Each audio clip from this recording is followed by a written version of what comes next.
game plan. They've been in his hip pocket all game long. They understood coming in that he was a big-time receiver. This offense in desperate need of a conversion as they come up on third down. Off the play fake. Fields sliding out of the pocket. And it's going to be incomplete. He was able to catch it there on the right sideline, but out of bounds, says the line judge. And it's going to bring up fourth down.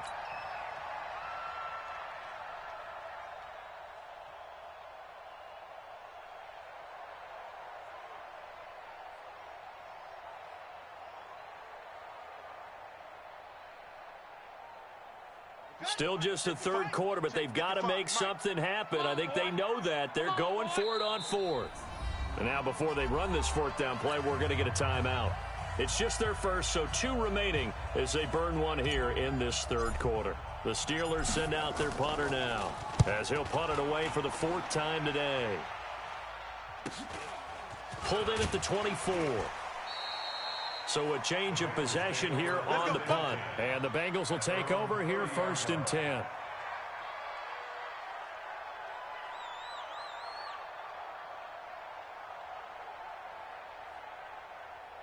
The Bengals drive about to get going. And now you've got the clock winding down here in the third quarter. Your 3 scores to the good. What's your approach on this drive? Too early to fully commit to playing the clock game. Nowhere to go here. He lost the football. And it's picked up by the Steelers. And he's free going down the left side. It's a foot race. And he takes it back to the house. A fumble recovery for a Steelers score. Yeah, so hold the phone here, Charles. I'd kind of written them off, but after that touchdown, certainly a long way still to go, but stranger things have happened. Well, when you're going to have big second-half comebacks, plays like that have to be involved. Man, I got you. Man, I got you.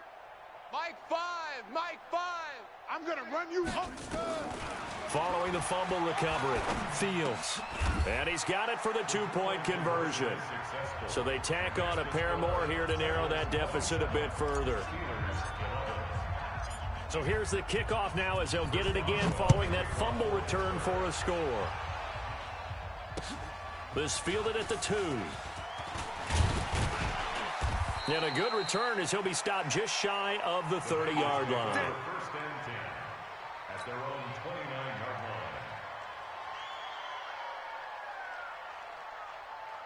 The Cincy offense about ready to go here on their next drive. They're right back out there after watching the fumble go the other way. Still in control of this game, but that needs to serve as a wake-up call because they're not in the clear yet. No, the message should be clear that fortunes can change pretty quickly when you turn the ball over. You've got to take care of it, otherwise that lead could slip away quickly. Now the first play of the drive there is incomplete. Here's 2nd and 10 now from the 29. To throw again, Stevens. Completes it to Davis. And down he goes, but he takes it up to the 40. It's a Bengal first down, a pickup of 11.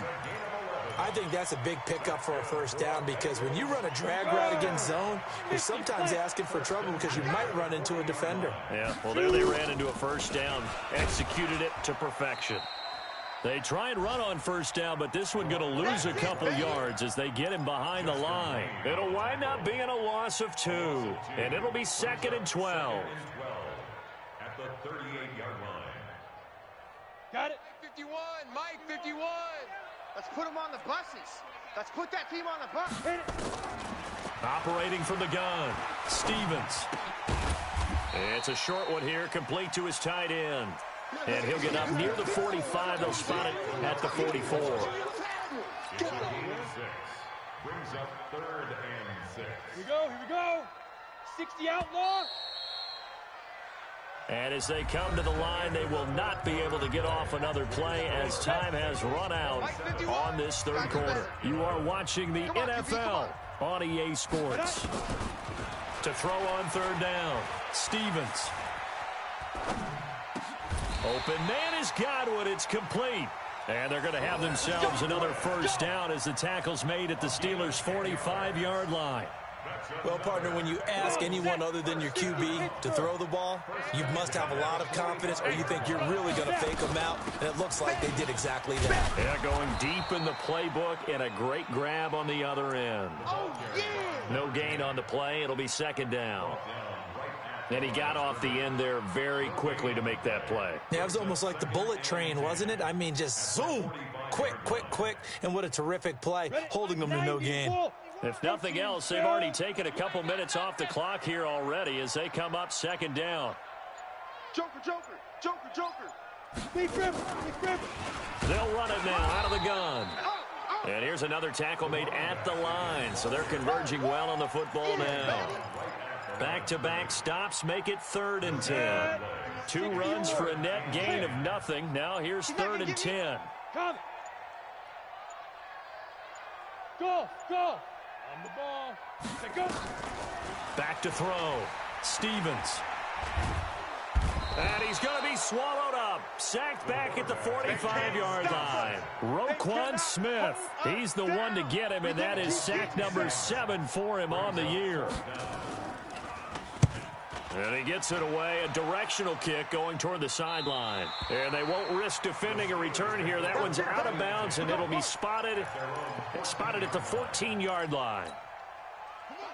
The Steeler offense here about ready for their next drive. These guys had to punt their last possession, and that's become too familiar of a refrain. Too many of these drives just wound up going nowhere. But you know how in baseball, when the pitcher gets a base hit and he's on base, they bring his jacket out to him to keep him warm?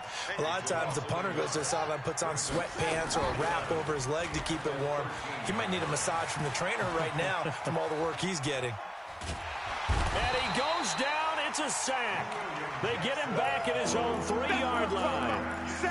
Brandon, I think you understand the type of afternoon this offensive line is having. It is a long one for them. Long for you to spend it with me. Long for them trying to block those guys. They've given up a whole lot of sacks, and the speed and quickness of that defensive line is eating them alive. Now on 3rd and long, they'll look to throw. He'll rifle this one deep right side. And he knocks the ball away, and it falls incomplete. Looking to erase a 2-score deficit here in the 4th quarter. Going for some big plays. Yeah, they certainly were. They just decided one shot, didn't they? Forget trying to move the ball downfield in small little increments. Let's go for the big one. But how about the defense playing situational football, looking at the scoreboard and realizing what can hurt us most? The deep shot. They played it well. All day, just like that. On 4th down, Fields. He's got a man, complete. And he'll get this one way up just shy of the 45-yard line. The time to pull out the stops is now, and they convert there on 4th down. So the Steelers with the football as we get you reset. And let's see what they've come up with offensively after having time to talk it over. A pass there complete to Sutton. And taking it across midfield and inside the 45. It's a Pittsburgh 1st down, a gain of 13. On 1st and 10, Fields. He completes this to Sutton. And he's going to get a solid gain of 9 before being brought down. 2nd and right at a yard. Give him 9 there on the 1st down completion. At the Bengals' 34-yard line. That last catch short of the marker by just a yard leaves him with a very manageable 2nd and 1. 2nd and 1. And this is intercepted, and that should do it. Picked off inside the 10. Obviously disappointing, but you had to go for broke here, down 2 scores. So that forced you to make some throws you definitely wouldn't want to make. And I think this interception is going to pretty much write an end to this one.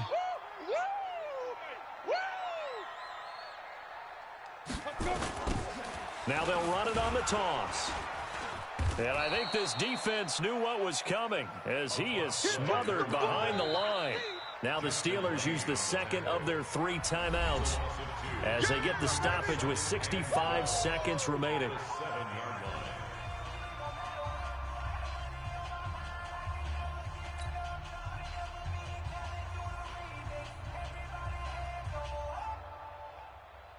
So the opening play of the drive goes backwards. Now they'll come up on 2nd and 12. That one looks like he'll throw here. Going deep downfield for Ross. And he almost had it defensively. Could have been a game changer there in the second half. Instead, it's third down. An incomplete pass on that last play, and that means they'll need to come up with something here on third down. Looking to throw. Stevens looking downfield for Godwin. And that'll be incomplete. Well, they took their shot all right, but it comes up empty, and it's fourth down. Despite the lead here in the fourth, they're still taking shots. Not content to sit on this lead at all. And to me, it raises the question of what's right in this game nowadays. Do you sit on the ball and run it because you have enough of a lead? Or do you try and extend it because you always feel like the other team can come back? Extend it. Have some fun. Ready. I got it. Mike 55. Here we go, D. Here. Trying to shake off the interception from the last drive. He'll look to throw. He's going to let it fly. And this is intercepted. And that should do it. A great read, and it's picked off. Johnson was the intended receiver. Partner, we always talk about possessions being at a premium in these games. And now in this situation, throwing an interception here when you have to claw your way back in, that one's going to hurt, and in a big way. Now the Steelers going to use their third and final timeout as the clock will stop with 33 seconds remaining. This, in all probability, another run here on 2nd and 8. Now they try the right side here. The tally there, -2 yards, brings up third down. Charles, why didn't they just take the knee there? You're asking the question that I'm asking as well, because we've seen a lot of football where coaches decide maybe they get a little greedy. I don't know if they're doing it for stats or for what reason. We've seen it happen in college, and how about in the NFL? The miracle of the Meadowlands. All they had to do was take a knee, and the game was over. The Giants ran it one more time.